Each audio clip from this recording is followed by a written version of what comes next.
Dizlerin üstüne koyup başımı. Sen bana oynadın ben yatımalı. Dizlerin üstüne koyup başımı. Sen bana oynadın ben yatımalı. Çağır gelsin bacım hem kardeşimi. Sen bana oynadın ben yatımalı.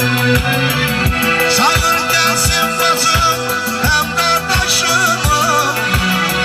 Sen bana oynadın ben yatımalı. Ana sen bana oynadın ben yatımalı.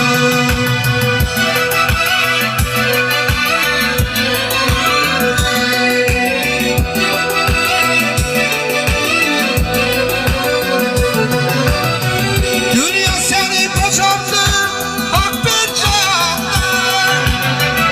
Sen haklı olmuşsun ben sefiyada.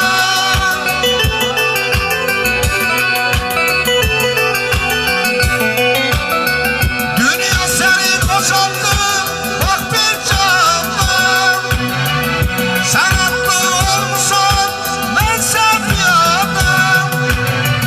Atam diktirdi seni eyvallah. Sen bana oynadın ben yatımalı. Atam diktirdi seni eyvallah. Sen bana oynadın ben yatımalı. Ana sen bana oynadın ben yatımalı. Ana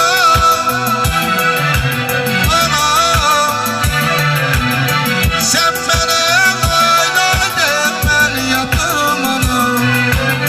Ana